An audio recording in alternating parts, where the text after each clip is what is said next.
Hallelujah. യേശുവേ സ്തോത്രം, യേശുവേ നന്ദി. അഭിഷേകാഗ്നിയുടെ എല്ലാ പ്രേക്ഷകർക്കും യേശു ക്രിസ്തുവിന്റെ അത്ഭുത നാമത്തിൽ കൃപയും സമാധാനവും. Praise the Lord. ഇന്ന് നമ്മൾ ചിന്തിക്കുന്ന വിഷയം പാപത്തെ ഊട്ടി വളർത്തരുത് എന്നതിനെ കുറിച്ചാണ്. പ്രഭാഷകന്റെ പുസ്തകം 7-ാം അധ്യായം 8-ാമത്തെ തിരുലിഖിതം. പാപം ആവർത്തിക്കരുത്, ആദ്യത്തേത് പോലും ശിക്ഷിക്കപ്പെടാതിരിക്കുകയില്ല. പാപം ആവർത്തിക്കരുത്, ആദ്യത്തേത് പോലും ശിക്ഷിക്കപ്പെടാതിരിക്കുകയില്ല. ദൈവവചന ശുശ്രൂഷയിലേക്ക് പ്രവേശിക്കുന്നതിന് മുമ്പ് കഴിഞ്ഞ നാളുകളിൽ അഭിഷേകാഗ്നി പ്രോഗ്രാം കണ്ടപ്പോൾ ഒരു വ്യക്തിയുടെ ജീവിതത്തിൽ സംഭവിച്ച അത്ഭുതകരമായ ദൈവിക ഇടപെടലിനെ കുറിച്ച് ആ വ്യക്തിയുടെ അനുഭവം ഒന്ന് പങ്കുവെക്കുകയാണ്. ചൊവ്വൂരൻ ദേശത്ത് നിന്ന് ലിസ എഴുതുന്നു, എൻ്റെ അമ്മയ്ക്ക് വേണ്ടിയാണ് ഞാനിത് എഴുതുന്നത്. എൻ്റെ അമ്മയ്ക്ക് വർഷങ്ങളായി ഷുഗർ രോഗം ഉണ്ടായിരുന്നു. പിന്നെ വേരിക്കോസിന്റെ അസുഖം മൂലം ശരീരത്തിന്റെ പല ഭാഗങ്ങളിലുമായി ചെറിയ ചെറിയ കുരുക്കൾ വന്ന് തടിച്ചു പൊന്തി. ദിവസം തോറും വലുപ്പം വെച്ച് അത് പഴുത്തു. വേദന സഹിക്കാൻ പറ്റാതായപ്പോൾ ഹോസ്പിറ്റലിൽ പോയി അത് കീറിക്കളഞ്ഞു. ഡോക്ടേഴ്സും നേഴ്സുമാരും കൈയും കാലും കൂട്ടിപ്പിടിച്ചാണ് തിയേറ്ററിൽ വെച്ച് അത് കീറിക്കളഞ്ഞത്. ഓർമ്മ കെടുത്താതെയായിരുന്നു ചെയ്തത്. എൻ്റെ അമ്മ വേദന കൊണ്ട് പുളഞ്ഞു. പഴുപ്പ് കീറിക്കളഞ്ഞാലും അത് സൗഖ്യപ്പെടാൻ തടസ്സമായി. വീണ്ടും വീണ്ടും അതിൽ പഴുപ്പ് വന്ന് നിറയുന്ന ഒരു അന്തരീക്ഷം എൻ്റെ അമ്മയുടെ ജീവിതത്തിൽ ഉണ്ടായി. 7 മാസം മുമ്പ് ഇതുപോലെ ശരീരം പഴുത്ത് വ്രണം ബാധിച്ചിരിക്കുമ്പോൾ കുരു കീറിക്കളയേണ്ട കാര്യത്തെക്കുറിച്ച് പറഞ്ഞപ്പോൾ തന്നെ അമ്മയുടെ ഷുഗർ കൂടാൻ തുടങ്ങി. ഒരു വിധത്തിലും ചികിത്സിക്കാൻ പറ്റാത്ത സ്ഥിതിയായി. അങ്ങനെ ഇരിക്കുമ്പോൾ ജൂൺ മാസം 21-ാം തീയതി ഞായറാഴ്ച അഭിഷേകാഗ്നിയിൽ കരഞ്ഞു പ്രാർത്ഥിച്ചു. ഞങ്ങളും അമ്മയുടെ കൂടെ ചേർന്ന് കണ്ണുനീരോടെ സൗഖ്യത്തിന് വേണ്ടി പ്രാർത്ഥിച്ചു. അതിന്റെ ഫലമായി 2 ദിവസത്തിനുള്ളിൽ പഴുത്ത വ്രണങ്ങളെല്ലാം കരിഞ്ഞു ഉണങ്ങിയിരിക്കുന്ന കാഴ്ചയാണ് ഞങ്ങൾ കണ്ടത്. പിന്നീട് ഇന്ന് വരെ എൻ്റെ അമ്മയ്ക്ക് ഷുഗറോ ഇങ്ങനെയുള്ള പഴുപ്പോ ശരീരത്തിൽ അനുഭവപ്പെട്ടിട്ടില്ല. യേശു ക്രിസ്തുവിന്റെ നാമത്തിന് 1000 നന്ദിയും സ്തുതിയും അർപ്പിക്കുന്നു. Praise the Lord. ഈ നിമിഷങ്ങളിൽ നമുക്ക് പ്രാർത്ഥിക്കാം. ഓരോരുത്തരും അവരവരിയ്ക്കുന്ന അതേ സ്ഥലത്ത് തന്നെ ഇരുന്ന് ഈ കൂട്ടായ്മയോട് ചേർന്ന് ഇപ്പോൾ യേശു ക്രിസ്തുവിന്റെ നാമത്തെ വിളിക്കുകയാണ്. എസെക്കിയേൽ പ്രവചനത്തിൽ 43-ാം അധ്യായത്തിലെ 1-ാമത്തെ തിരുലിഖിതം. അവിടുത്തെ ആഗമനത്തിന്റെ ശബ്ദം വലിയ ഇരമ്പൽ പോലെയായിരുന്നു. ഓ ദൈവമേ, അതിശയകരമായ മഹത്വത്തോടെ ഓരോ കുടുംബങ്ങളുടെ മേൽ ഇപ്പോൾ അവിടുന്ന് വ്യാപരിക്കണമേ. സങ്കീർത്തന പുസ്തകം 65-ാം അധ്യായത്തിലെ 6-ാമത്തെ തിരുലിഖിതം.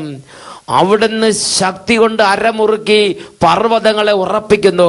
ഓ ശക്തിയുടെ കർത്താവേ, അത്ഭുത ബലത്തിന്റെ ദൈവമേ, ക്ഷീണിതരും തളർന്നവരും ഭയചകിതരുമായ അങ്ങയുടെ വാത്സല്യ ഭാജനങ്ങളുടെ മേൽ അതിശയ അഭിഷേകത്തോടെ ഇപ്പോൾ അവിടുന്ന് ഇടപെടണമേ. ഓ ദൈവമേ, ശക്തിയോടെ വ്യാപരിക്കണമേ. തകർന്ന കുടുംബങ്ങൾ വിടുതൽ പ്രാപിക്കട്ടെ. ബന്ധനത്തിരിക്കുന്നവർ ചങ്ങലകൾ പൊട്ടിച്ച് വിടുതൽ പ്രാപിക്കട്ടെ. ഓ ദൈവമേ, പൗലോസിനെയും സീലാസിനെയും ചങ്ങല തടവറയിൽ പൂട്ടിയിരുന്ന തടങ്കൽ പാളയങ്ങളിൽ നിന്ന് ക്ഷണനേരം കൊണ്ട് ചങ്ങലകൾ പൊട്ടിച്ച് തടവറകൾ ഭേദിച്ച് വിടുതൽ നൽകിയ അത്ഭുത ശക്തി കുടുംബങ്ങളിലേക്ക് ഇപ്പോൾ വ്യാപരിക്കട്ടെ. Hallelujah, hallelujah, hallelujah. സങ്കീർത്തന പുസ്തകം 62-ാം അധ്യായം 11-ാം തിരുലിഖിതം. കർത്താവ് ഒരു പ്രാവശ്യം അരുളി ചെയ്തു, 2 തവണ ഞാനത് കേട്ടു. ശക്തി ദൈവത്തിൻ്റെതത്രേ. Hallelujah, hallelujah. നമ്മുടെ ദൈവം ശക്തിയുടെ ദൈവം. ദൈവികമായ ഒരു അത്ഭുത ശക്തി ഇടിമിന്നൽ പോലെ കുടുംബങ്ങളിലേക്ക് വ്യാപരിക്കട്ടെ. തളർന്നവർ, ക്ഷീണിതർ, ദുഃഖിതർ, കടബാധിരിക്കുന്നവർ, സംശയ രോഗത്തിരിക്കുന്നവർ, വലിയ പ്രയാസങ്ങൾ അകപ്പെട്ടിരിക്കുന്നവർ, അന്ധകാര പിടകൾ അനുഭവിക്കുന്നവർ, പൈശാചിക പിടകളാൽ ബന്ധിക്കപ്പെട്ട് കിടക്കുന്നവർ, തലമുറയെ നാശത്തിന്റെ ബന്ധനത്തിൽ കിടക്കുന്നവർ ഇപ്പോൾ യേശുവിന്റെ നാമത്തിൽ വിടുതൽ പ്രാപിക്കട്ടെ. Hallelujah, hallelujah. യേശുവേ ആരാധന, ആരാധന. യേശുവേ ആരാധന, യേശുവേ സ്തോത്രം, യേശുവേ ആരാധന, യേശുവേ നന്ദി, യേശുവേ സ്തോത്രം, യേശുവേ നന്ദി. Praise the Lord. ഹല്ലേലൂയ. പ്രഭാഷകന്റെ പുസ്തകം 7-ാം അധ്യായം 8-ാമത്തെ തിരുലിഖിതം. പാപം ആവർത്തിക്കരുത്, പാപം ആവർത്തിക്കരുത്, ആദ്യത്തേത് പോലും ശിക്ഷിക്കപ്പെടാതെ പോവുകയില്ല. പ്രിയപ്പെട്ട സഹോദരങ്ങളെ, ഈ അടുത്ത കാലത്ത് ഒരു ചേട്ടൻ പാപത്തിൽ മൂക്കറ്റം നിബന്ധിച്ച് കിടക്കുന്നൊരു സാഹചര്യം എൻ്റെ ശ്രദ്ധയിൽപ്പെട്ടു. ആ ചേട്ടന്റെ തകർച്ചയെക്കുറിച്ച് സംസാരിച്ചപ്പോൾ ആ ചേട്ടൻ സംസാരിക്കുകയാണ്. ആ ചേട്ടൻ പറയുകയാണ്, അച്ഛാ, ഞാൻ കുറെ കാലമെല്ലാം വിശുദ്ധമായി ജീവിക്കാൻ ശ്രമിച്ചയാളാണ്. എന്നാൽ എൻ്റെ ഒരു സ്നേഹിതൻ എന്നോട് പറഞ്ഞു, നമ്മൾ അങ്ങനെ കണ്ടമാനം കഷ്ടപ്പെടുന്നൊരു കാര്യമൊന്നുമില്ല, നമുക്കാർക്കും അസീസി പുണ്യവാളനാകാൻ പറ്റുകയില്ല, നമുക്കാർക്കും നമ്മൾ എത്ര ശ്രമിച്ചാലും ഒരു വിശുദ്ധനാകാൻ പറ്റുകയില്ല. അതുകൊണ്ട് ഇത്തിരിയൊക്കെ പാപം ചെയ്ത് ഇതൊക്കെ നഷ്ടപ്പെടുത്തി നമ്മൾ എന്തിനും ഇത്തിരിയൊക്കെ പാപം ചെയ്ത് ജീവിക്കുന്നത് തന്നെയാണ് നല്ലത്. നോക്കുക, ഒരു ഇടർച്ച വെക്കുന്ന ദുരുപദേശം, ദൈവവചന വിപരീതമായൊരു ദുരുപദേശം, ആത്മാക്കളെ നിത്യനാശത്തിലേക്ക് നടത്തുന്നൊരു ദുരുപദേശം, നമുക്കൊന്നും വിശുദ്ധനാകാൻ പറ്റുകയില്ല. അതുകൊണ്ട് നമ്മൾ അങ്ങനെ നോക്കിയിട്ടൊന്നും കാര്യമില്ല, നമുക്ക് എന്തായാലും 100% എത്താൻ പറ്റില്ല, അതുകൊണ്ട് നമുക്ക് എന്തായാലും ഇത്തിരി പാപം ചെയ്ത് ജീവിക്കാം. ഇത് വേറൊരു ചേട്ടന്റെ കുടുംബം അതികഠിനമായ വിധം തകർന്ന് തരിപ്പണമായി. അങ്ങനെ പാപത്തിൽ തകർന്ന കുടുംബത്തിൽ ആ ചേട്ടന്റെ സ്ഥിതിയെക്കുറിച്ച് അന്വേഷിച്ചപ്പോൾ ആ ചേട്ടൻ ഒരുപാട് നാളുകൾ മദ്യം ഉപേക്ഷിച്ച് നല്ല വിശുദ്ധി ജീവിക്കുകയായിരുന്നു. അങ്ങനെ ഒരുപാട് നാളുകളും മാസങ്ങളും വർഷങ്ങളുമായിട്ട് വിശുദ്ധി ജീവിച്ചുകൊണ്ടിരുന്നപ്പോൾ ഒരു പ്രത്യേക വിശേഷ ദിവസം ഒരു സ്നേഹിതൻ ആ ചേട്ടനോട് പറഞ്ഞു, ചേട്ടൻ ഇങ്ങനെ പുണ്യവും നോമ്പും നോക്കി നടന്നിട്ട് എന്താ കാര്യം? നമുക്കൊറ്റ ജീവിതമുള്ളൂ, അത് അടിച്ചു പൊളിച്ച് ജീവിക്കണം, ഇതേ നോക്കെന്ന് പറഞ്ഞു മറ്റേ ആൾ കുടിക്കാനും കൂത്താടാനും തുടങ്ങി. ഈ ചേട്ടനും ആ പ്രലോഭനത്തിൽ വീണു. വർഷങ്ങളോളം മദ്യപിക്കാതെ, വർഷങ്ങളോളം വെടിപ്പായി കർത്താവിന് പ്രിയങ്കരമായി ജീവിച്ച ആ ചേട്ടന്റെ മനസ്സിലേക്ക് ക്ഷണനേരം കൊണ്ട് പിശാചിന്റെ ഒരു പ്രവർത്തനം വ്യാപിച്ചു. നമ്മുടെ ഈ ജീവിതം അടിച്ചു പൊളിച്ച് ജീവിക്കാനുള്ളതാണ്, നമ്മൾ അങ്ങനെ പുണ്യവും നോമ്പ് നോക്കി ജീവിക്കരുത്, എന്ത് കാര്യം? നമ്മുടെ ജീവിതം അടിച്ചു പൊളിച്ച് ജീവിക്കാനുള്ളതാണ്. നമ്മളാരും അച്ഛന്മാരും കന്യാസ്ത്രീകളൊന്നും അല്ലല്ലോ. വേറൊരു ചേട്ടൻ കൊടുത്ത ഉപദേശം ഇങ്ങനെയാണ്. അതിന്റെ അർത്ഥം എന്താ? നമുക്കൊക്കെ കുറച്ച് പാപം ചെയ്യാമെന്നുള്ളതല്ലേ അതിന്റെ പിന്നിൽ കിടക്കുന്ന ചിന്ത. പ്രിയപ്പെട്ട സഹോദരങ്ങളെ, ഇങ്ങനെയുള്ള ചിന്തകളെ കുറിച്ച് എന്താണ് പരിശുദ്ധാത്മാവ് പഠിപ്പിക്കുന്നത്? സങ്കീർത്തന പുസ്തകത്തിൽ 7-ാമത്തെ അധ്യായത്തിൽ 14-ാമത്തെ തിരുലിഖിതത്തിൽ ഈ കാര്യത്തെക്കുറിച്ച്, ഇങ്ങനെ ഉപദേശം നൽകുന്നവരെ കുറിച്ചും ഉപദേശത്തെക്കുറിച്ചും പരിശുദ്ധാത്മാവ് പഠിപ്പിക്കുകയാണ്.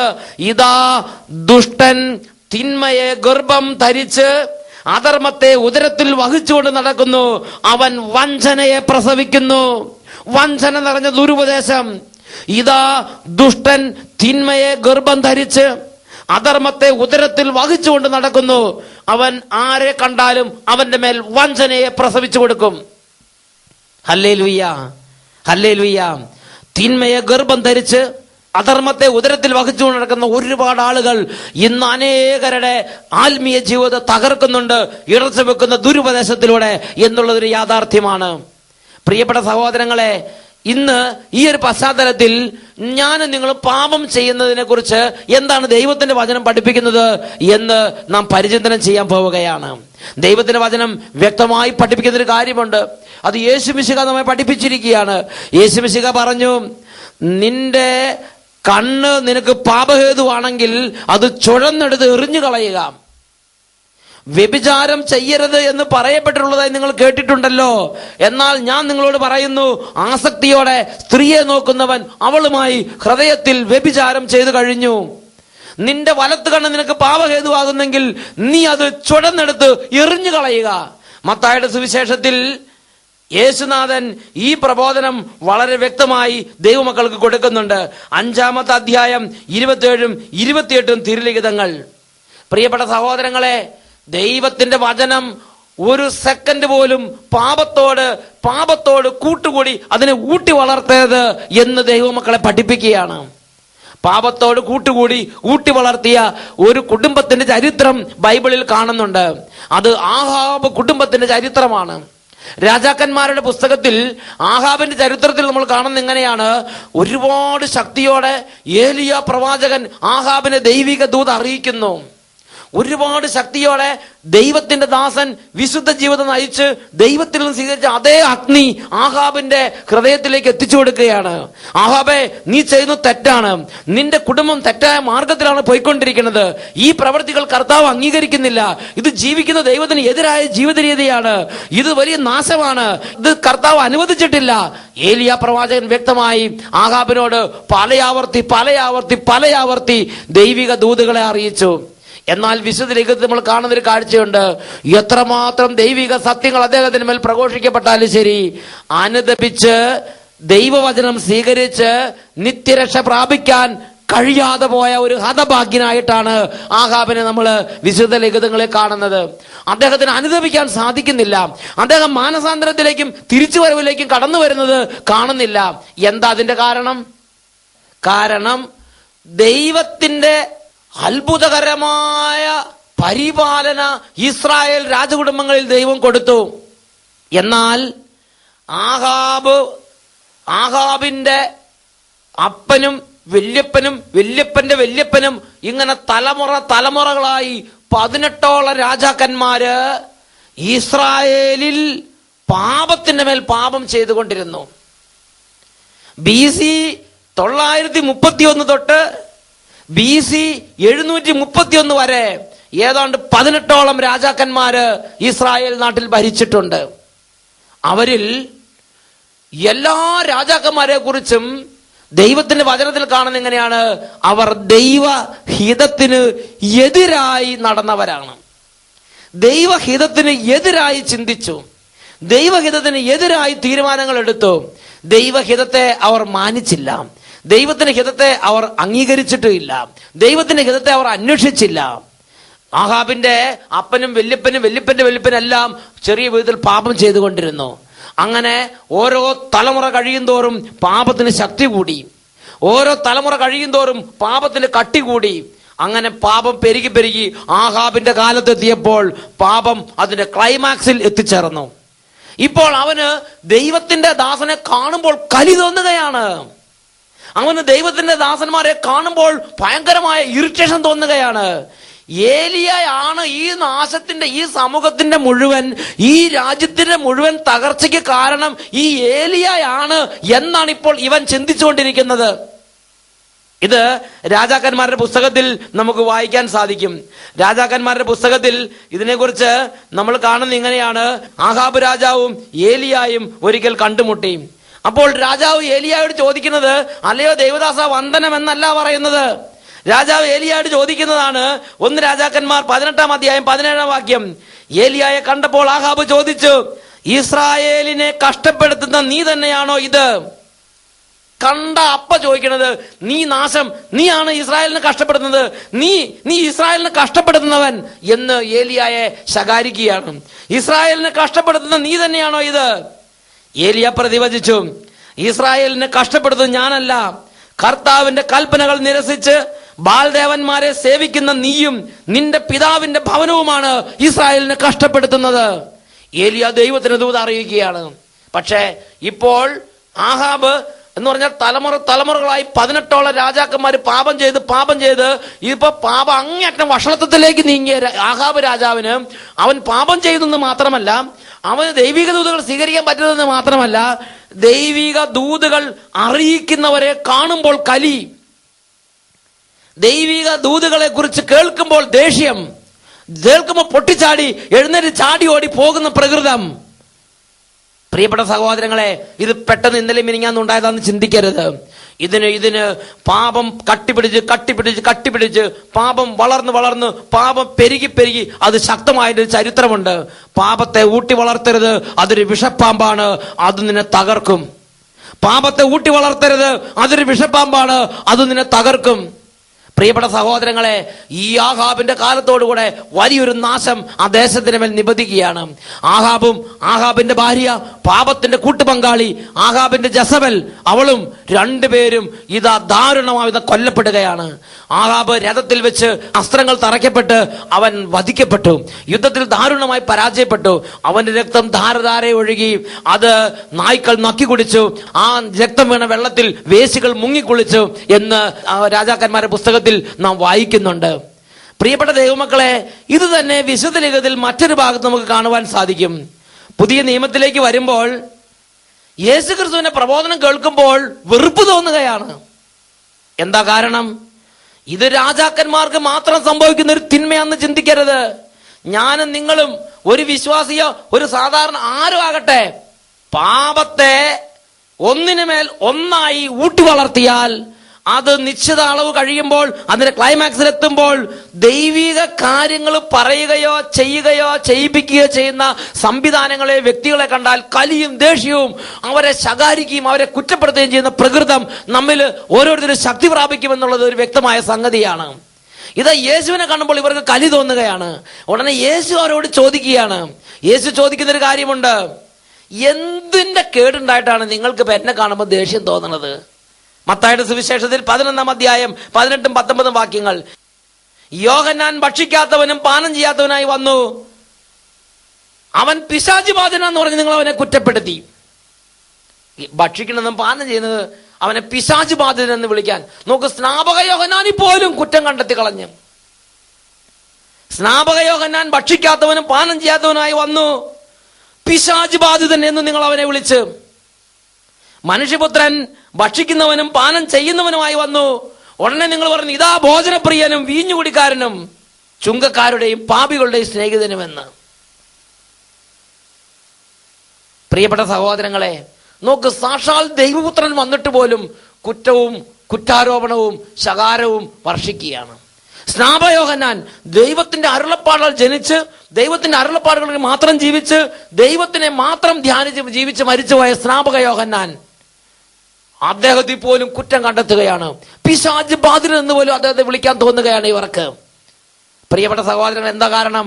ഇവന്റെ അപ്പനും അപ്പന്റെ അപ്പൻ വല്യപ്പന്മാരെല്ലാം ഒന്നിന് ഒന്നായി ദൈവത്തിന്റെ വചനം ലംഘിച്ച്, ദൈവത്തിന്റെ വഴികളെ തിരസ്കരിച്ച്, തന്നിഷ്ടപ്രകാരം നടന്ന്, പാപം കട്ടപിടിച്ച്, പാപത്തെ ഊട്ടി വളർത്തി അത് വിഷപ്പാമ്പായി ഇന്ന് അവന്റെ ഹൃദയത്തിൽ ഇരിക്കുകയാണ്. ആ വിഷപ്പാമ്പ് അവന്റെ ഹൃദയത്തിൽ ഇരിക്കുമ്പോൾ ദൈവിക കാര്യങ്ങളെ കാണുമ്പോൾ തന്നെ ഇറിറ്റേഷൻ, ദൈവിക ശുശ്രൂഷകളെ കുറിച്ച് കേൾക്കുമ്പോൾ തന്നെ ഇറിറ്റേഷൻ, ദൈവത്തെക്കുറിച്ചും പ്രാർത്ഥനയെക്കുറിച്ചും ഭയങ്കരമായ അകൽച്ച, നീരസം, നിന്ദ, ഇതെല്ലാം അവരെ പീഡിപ്പിക്കുകയാണ്. തുടർന്ന് AD 71-ാം ആണ്ടില് അധികം കാലം കഴിയുന്നതിന് മുമ്പ് തന്നെ റോമാക്കാരുടെ കഠോര പ്രഹരമേറ്റ് ഇസ്രായേൽ രാജ്യം ഛിന്ന ഭിന്നമാക്കപ്പെട്ടു. ജെറൂസലം അഗ്നിക്കൂമ്പാരമായി മാറി. അതിന് തൊട്ടു മുമ്പുള്ള കാലത്താണ് ഇതെല്ലാം അവർക്ക് തോന്നിക്കൊണ്ടിരുന്നത്. Hallelujah, hallelujah. പ്രിയപ്പെട്ട സഹോദരങ്ങളെ, വിനാശകാലെ വിപരീത ബുദ്ധി എന്ന് കേട്ടിട്ടില്ലേ? ഏതാണ്ട് അതുപോലൊരു പ്രകൃതം എന്ന് പറഞ്ഞാൽ വിഷം കട്ടപിടിക്കുന്നൊരു പ്രകൃതം, ആത്മീയ കാര്യങ്ങളോട് വിഷം കട്ടപിടിച്ചൊരു പ്രകൃതം എനിക്കും നിങ്ങൾക്കും ഉണ്ടാവും. കാരണം ഞാനും നമ്മുടെ കാരണവന്മാരും നമ്മുടെ തലമുറയായിട്ട് പാപത്തെ ഊട്ടി വളർത്തി അത് പിൻതലമുറകളിലേക്ക് വരുമ്പോൾ പാപം ശക്തി പ്രാപിച്ച്, പാപം കട്ടപിടിച്ച് മാനസാന്തരപ്പെടാൻ കഴിയില്ലെന്ന് മാത്രമല്ല, ദൈവിക കാര്യങ്ങളോട് കടുത്ത വെറുപ്പ്, ദൈവിക കാര്യങ്ങളോട് കടുത്ത പുച്ഛം തോന്നുന്ന ഒരു തലമുറ ഈ ഭൂമുഖത്ത് രംഗപ്രവേശം ചെയ്യും. ഞാനും നിങ്ങൾ പാപത്തെ ആവർത്തിച്ച് ചെയ്യുക, ഇഷ്ടം പോലെ ചെയ്യുക. ഇതാ അതിന് ഒരു വലിയ പ്രത്യാഘാതമാണ് ദൈവവചന പ്രകാരം കാണുന്നത്. പിൻ തലമുറകൾ പാപത്തിൽ കട്ടിപിടിച്ച തലമുറകളായി രംഗപ്രവേശം ചെയ്യുന്നത് ബൈബിൾ പ്രകാരം നമ്മൾ കാണുകയാണ്. പ്രിയപ്പെട്ട സഹോദരങ്ങളെ, ദൈവത്തിന്റെ വചനത്തിൽ സാംസൺ എന്ന് പറയുന്ന അത്യുന്നതനായ ദൈവദാസൻ, അവൻ ദലീലയുടെ മടിയിൽ പലതവണ തലവെച്ചുറങ്ങി. ദൈവികമായ പല നിർദ്ദേശങ്ങളും അവനുണ്ടായിരുന്നു. ആദ്യത്തെ തവണ തലവെച്ച് ഉറങ്ങിയപ്പോൾ തന്നെ ആ ദലീലയുമായുള്ള കൂട്ടുകെട്ടിൽ ദലീല അവന്റെ ശക്തി രഹസ്യത്തെ കുറിച്ച് ചോദിച്ച്, അവനത് അവൾക്ക് ഒരു തമാശയായിട്ട് വിക്രസായിട്ട് പറഞ്ഞു കൊടുത്ത്, അവളത് ശത്രുവിന് ഒറ്റിക്കൊടുത്തു. ശത്രു അവനെ പിടിക്കാൻ വന്നു. പക്ഷെ അവൻ അത് ശരിയായ വിധത്തിൽ പറഞ്ഞു കൊടുക്കാത്തത് കൊണ്ട് ശത്രുവിന് അവന്റെ മേൽ ആധിപത്യം കിട്ടിയില്ല. ഇപ്പോഴിവന് മനസ്സിലാക്കിക്കൂടെ ഈ ദലീല ഒരു വഞ്ചകിയാണെന്നും ഇവളുള്ള കൂട്ടുകെട്ട് എന്റെ ആത്മീയ നാശത്തിന് കാരണമാകുമെന്നും ഇവൾ എന്റെ നന്മയല്ല ആഗ്രഹിക്കുന്നെന്നും സാംസന് ചിന്തിച്ചുകൂടായിരുന്നോ? എന്നാൽ അവൻ ആ വഴിക്ക് ചിന്തിച്ചില്ല. അവൻ പിന്നെയും ആ കൂട്ടുകെട്ട് ആഗ്രഹിച്ചു, പിന്നെയും ആ സഹവാസം ആഗ്രഹിച്ചു, പിന്നെയും അന്ധകാരത്തിന് വഴിയെ അവൻ സ്വീകരിച്ച് രണ്ടാമതും മൂന്നാമതും പലതവണ സംഭവിച്ച് അവസാനം ശത്രുവിന്റെ പിടിയിൽപ്പെട്ട് അവരവന്റെ വലത് കണ്ണ് കുത്തിയെടുത്ത് ചോഴന്ന് അവന്റെ കണ്ണുകൾ അവർ കുത്തിപ്പറിച്ച് അവനെ ശത്രുവിന്റെ അരി പൊടിക്കുന്ന സാംസനെ നാം ബൈബിളിൽ കാണുന്നുണ്ട്. പ്രിയപ്പെട്ട സഹോദരങ്ങളെ, ഈ ഒരു ദൈവിക ദൂത് എൻ്റെ നിങ്ങളുടെ മനസ്സിൽ പരിശുദ്ധാത്മാവ് ഇന്ന് അടിവരയിട്ട് പറയുകയാണ്. പാപം ആവർത്തിക്കരുത്, പാപം ആവർത്തിക്കരുത്. അതിന് കടുത്ത പ്രത്യാഘാതം ഉണ്ടാകും. ഒരു ചെറിയ പാപമാണെങ്കിൽ അതിനെക്കുറിച്ച് പോലും നാം ഗൗരവത്തോടെ ചിന്തിച്ച് പെട്ടെന്ന് അതിൽ നിന്ന് വിടുതൽ പ്രാപിക്കണം. അങ്ങനെ ഒരു ദൈവദാസന്റെ ബൈബിൾ നമുക്ക് കാണാൻ പറ്റും. ജോബിന്റെ പുസ്തകത്തിൽ 1-ാമത്തെ അധ്യായത്തിൽ 5 മുതലുള്ള വാക്യങ്ങളാണ് നമ്മൾ കാണുന്നത്. ജോബ് തന്റെ പുത്രന്മാരെയും പുത്രിമാരെയും വിളിച്ച് ഇടയ്ക്കിടയ്ക്ക് സൽക്കാരങ്ങൾ നടത്തിയിരുന്നു. സൽക്കാര ദിനങ്ങൾ കഴിയുമ്പോൾ ജോബ് ചെയ്തൊരു കാര്യമുണ്ട്. തന്റെ മക്കള് അറിയാതെ എങ്ങാനും വല്ല പാപവും ചെയ്തിരിക്കുമോ എന്ന് ചിന്തിച്ച് മക്കളെല്ലാം വരുത്തി അവരുടെ വിശുദ്ധീകരണത്തിന് വേണ്ടി ബലിയർപ്പിച്ച്, ഒരു പാപത്തിന്റെ കറ പോലും ഇല്ലാതിരിക്കാൻ വേണ്ടി മക്കളുടെ വിശുദ്ധീകരണത്തിന് വേണ്ടി ബലിയർപ്പിച്ച്, വിശുദ്ധിക്ക് വേണ്ടി കണ്ണിൽ എണ്ണ ഒഴിച്ച് കാത്തിരിക്കുകയും ജീവിക്കുകയും ചെയ്യുന്ന ഒരു അപ്പന്റെ ചിത്രം ജോബിന്റെ പുസ്തകത്തിലുണ്ട്. പ്രിയപ്പെട്ട സഹോദരങ്ങൾ, ഒരു ക്രിസ്ത്യാനി എന്ന നിലയിൽ കാണുന്നതെല്ലാം കൈനീട്ടരുത്. ഒരു ക്രിസ്ത്യാനി എന്ന നിലയിൽ എല്ലാത്തിനും കൊണ്ട് തലവെക്കരുത്, എല്ലാത്തിനും കൊണ്ട് ചെവി കൊടുക്കരുത്, എല്ലാത്തിലേക്കും കണ്ണ് പായിക്കരുത്. പാപത്തിൽ നിന്ന് വിടുതലുള്ള ജീവിതത്തിന് വേണ്ടി അഭിലഷിക്കണം, അതിനുവേണ്ടി യത്നിക്കണം, അതിനുവേണ്ടി വില കൊടുക്കണം, അതിനുവേണ്ടി വിയർപ്പൊഴുക്കണം, അതിനുവേണ്ടി അധ്വാനിക്കണം, അതിനുവേണ്ടി കഷ്ടപ്പെടണം. ആ ഒരു വിളിയാണ് ക്രിസ്തീയ ജീവിതത്തിലേക്കുള്ള ഓരോരുത്തർക്കുള്ള വിളി. ഈ നിമിഷങ്ങളിൽ പ്രാർത്ഥിക്കുന്നു, ഓ ദൈവമേ, പാപത്തെ ലാഘബുദ്ധിയോടെ കണ്ട് ഒന്നിനു പിറകെ ഒന്നായി അത് ചെയ്തു കൂട്ടി ഇന്ന് മാനസാന്തരപ്പെടാൻ കഴിയില്ലെന്ന് മാത്രമല്ല, പ്രാർത്ഥനയോടും വിശുദ്ധ കൂദാശകളോടും തിരുസഭയോടും വൈദികരോടും ധ്യാനത്തോടും ദൈവവചന പ്രഘോഷണങ്ങളോടും പ്രാർത്ഥനയോടും ആത്മീയ കാര്യങ്ങളോടും കുമ്പസാരത്തോടും പുച്ഛവും അകൽച്ചയും നിന്ദയും കട്ടുപിടിച്ചിരിക്കുന്ന ഈ തലമുറയിലെ ഓരോ മകനിൽ നിന്നും മകളിൽ നിന്നും അതിന്റെ ആധിപത്യങ്ങൾ യേശുവിന്റെ നാമത്തിൽ വിട്ടുമാറി പോകട്ടെ. Hallelujah, hallelujah. ഓ ദൈവം, പുച്ഛത്തിന്റെ കെട്ടുകൾ, എല്ലാ തരം നിന്ദനത്തിന്റെയും ആത്മീയ കാര്യങ്ങൾ അകൽച്ചയുടെയും മേഖലകളിൽ ദൈവമക്കളെ ബന്ധിച്ചിട്ടിരിക്കുന്ന ദുഷ്ടാരൂപിയുടെയും പാപാരൂപികളുടെയും ആധിപത്യങ്ങളെ യേശുവിന്റെ നാമത്തിൽ ശാസിക്കുന്നു, വിട്ടുമാറി പോകട്ടെ. Hallelujah, hallelujah. യേശുവേ ആരാധന, ആരാധന. യേശുവേ സ്തോത്രം, യേശുവേ നന്ദി, യേശുവേ സ്തോത്രം, യേശുവേ നന്ദി. Praise the Lord. ഹല്ലേലൂയ. പ്രഭാഷകന്റെ പുസ്തകം 7-ാം അധ്യായം 8-ാമത്തെ വാക്യം, പാപം ആവർത്തിക്കരുത്, ആദ്യത്തേത് പോലും ശിക്ഷിക്കപ്പെടാതിരിക്കുകയില്ല.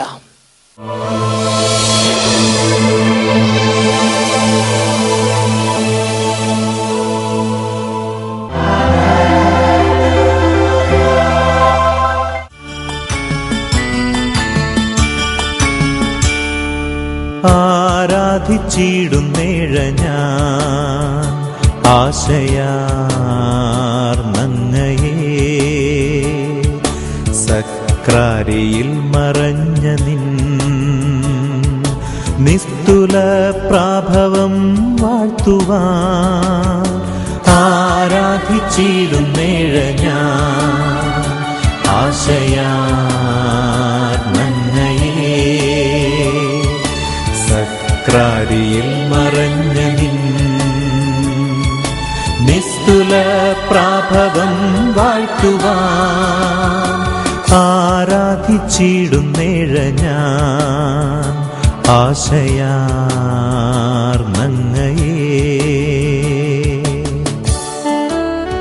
വിലാപത്തിന്റെ പുസ്തകം 3-ാം അധ്യായം 40-ാം തിരുലിഖിതം, നമുക്ക് നമ്മുടെ വഴികൾ സൂക്ഷ്മമായി പരിശോധിക്കുകയും നമ്മുടെ ദൈവമായ കർത്താവിങ്കിലേക്ക് പിന്തിരിയുകയും ചെയ്യാം. ഈ നിമിഷങ്ങളിൽ എളിമയോടുകൂടെ നമ്മുടെ ഹൃദയത്തെ കർത്താവിങ്കിലേക്ക് ഉയർത്താം. ഓരോ മകനും മകളും ഹൃദയം ദൈവത്തിങ്കലേക്ക് ഉയർത്തി എളിമയോടെ അവിടുത്തെ നാമം വിളിച്ചപേക്ഷിക്കട്ടെ. Hallelujah, hallelujah. ഓ ദൈവമേ, കാലങ്ങളായി പാപത്തിൽ രക്ഷപ്രാപിക്കാൻ കഴിയാതെ തഴക്കദോഷങ്ങളുടെയും പാപബന്ധനങ്ങളുടെയും പിടിയിൽപ്പെട്ട് ഞെരുങ്ങുന്ന ഓരോ ജീവിതങ്ങളെയും യേശുവിന്റെ നാമത്തിൽ വിടുവിക്കുന്നു. Hallelujah, hallelujah. പാപത്തിന്റെ ആധിപത്യങ്ങൾ, പാപത്തിന്റെ ബന്ധനങ്ങൾ, പാപത്തിന്റെ എല്ലാ തടവറകളും യേശുവിന്റെ നാമത്തിൽ ദൈവമക്കളിൽ നിന്ന് തകർന്ന് ഛിന്ന ഭിന്നമാകട്ടെ. Hallelujah, hallelujah. യേശുവേ ആരാധന. കുടുംബങ്ങളിലേക്ക് അത്ഭുതകരമായ ദൈവശക്തി പ്രവഹിക്കട്ടെ. രോഗികൾ സൗഖ്യം പ്രാപിക്കട്ടെ. രോഗപീഠകൾ യേശുവിന്റെ നാമത്തിൽ വിട്ടുപോകട്ടെ. Hallelujah, hallelujah. സക്രാരിയിൽ മറഞ്ഞ നിൻ നിസ്തുല പ്രാഭവം വാഴ്ത്തുവാൻ ആരാധിച്ചിടുന്നേഴ ഞാൻ ആശയാ